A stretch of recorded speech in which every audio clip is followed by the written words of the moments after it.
Imagina que você recebe um e-mail do seu banco. Layout perfeito, logo certinho, seu nome escrito direito, e um link pedindo para confirmar uma transferência que você não fez.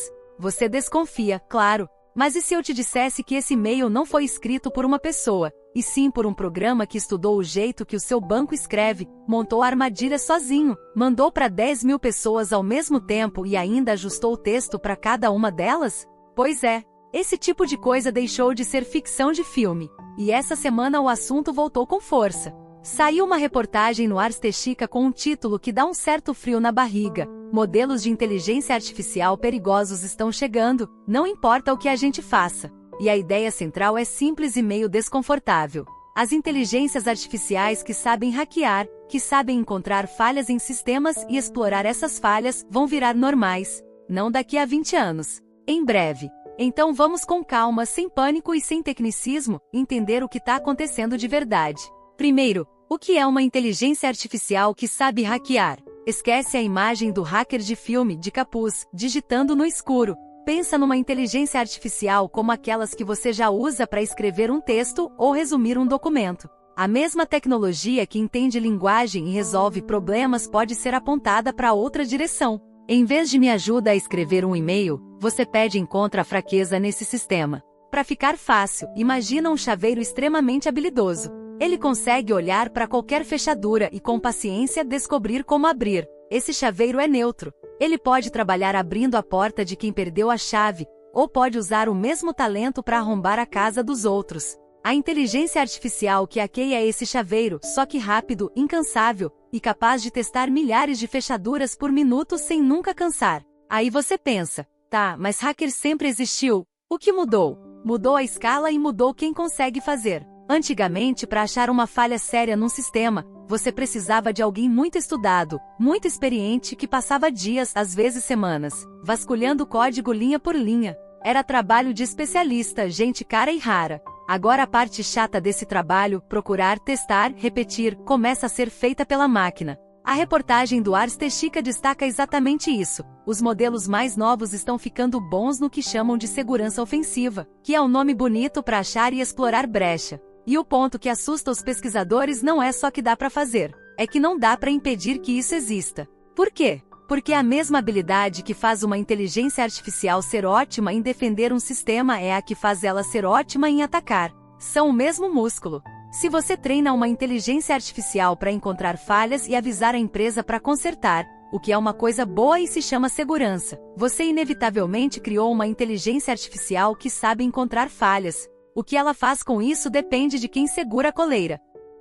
E como é que uma inteligência artificial dessas funciona por dentro, sem entrar em código? Pensa nela como um estagiário absurdamente rápido que aprendeu lendo praticamente tudo que já se escreveu sobre programação e segurança. Ela não sabe hackear no sentido mágico. Ela reconhece padrões. Já viu milhões de exemplos de código com erro e de como esses erros foram explorados. Aí entra a parte nova, que é o que chamam de agente. Antes, a inteligência artificial só conversava. Você perguntava, ela respondia, fim. Agora ela consegue agir em etapas. Você dá um objetivo, e ela mesma se divide em passos. Primeiro examina o sistema, depois levanta hipóteses de onde pode ter falha, testa uma, vê que não deu, tenta outra, aprende com um erro e continua. É esse tentar, errar e tentar de novo sozinha, milhares de vezes, que mudou o jogo. Um humano cansa às 3 da tarde. O agente não cansa nunca. E tem um detalhe importante, ela faz isso barato. Aquilo que custaria o salário de um especialista durante uma semana pode virar alguns centavos de processamento rodando a noite inteira.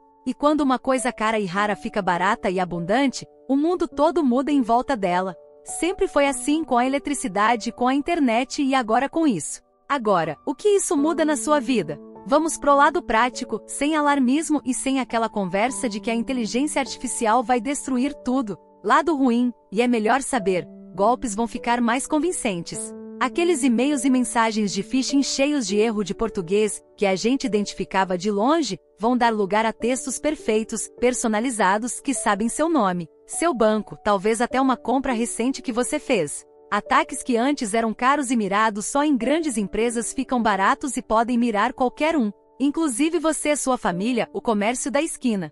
Mas tem o outro lado da mesma moeda, e ele é real também. Essa mesma tecnologia está sendo usada para defender. Empresas estão colocando essas IAs para caçar as próprias falhas antes que o bandido ache. É tipo contratar um exército de chaveiros do bem que testa as suas fechaduras toda noite e te avisa qual trocar. Sistemas que cuidam do seu dinheiro, do seu hospital, da sua conta de luz, podem ficar mais seguros justamente porque a defesa também ganhou essa ferramenta. E o emprego? Aqui eu vou ser honesto com você, sem vender medo nem ilusão. O profissional de segurança não vira peça de museu. O que muda é a tarefa. A parte braçal, repetitiva de ficar procurando, vai para a máquina. O humano sobe de nível, decidir o que importa, entender o contexto do negócio, julgar o que a inteligência artificial encontrou e cuidar do que a máquina não enxerga. Quem aprende a trabalhar junto com a ferramenta fica mais valioso.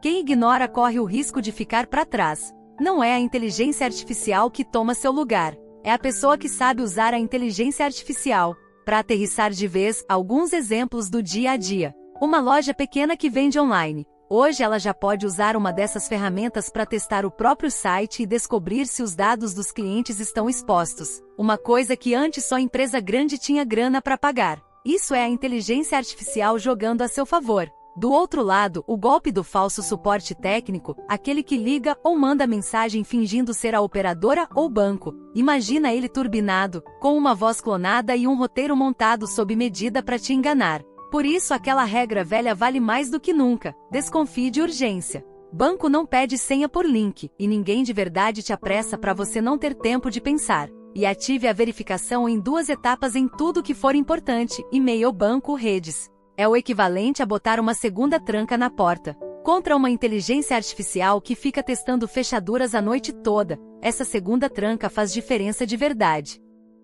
E o que esperar daqui para frente? De forma honesta, essas ferramentas vão ficar mais comuns e mais fáceis de usar, dos dois lados, o do ataque e o da defesa. Vai virar uma corrida, espada contra escudo, e isso não tem botão de desligar, como a própria reportagem deixa claro. O que vale observar é a regulação, como governos e empresas vão decidir quem pode usar isso e para quê. E vale observar a sua própria higiene digital, que de repente virou item de sobrevivência, não frescura. Senha forte, 2 etapas, e uma desconfiança saudável com tudo que chega pedindo pressa. No fim das contas, a tecnologia é o tal chaveiro. O talento é o mesmo, o que decide é a mão que segura. Se esse vídeo te ajudou a entender sem susto, faz uma coisa por mim. Inscreve no canal para não perder o próximo. Aqui a gente continua traduzindo essas novidades para português de gente normal.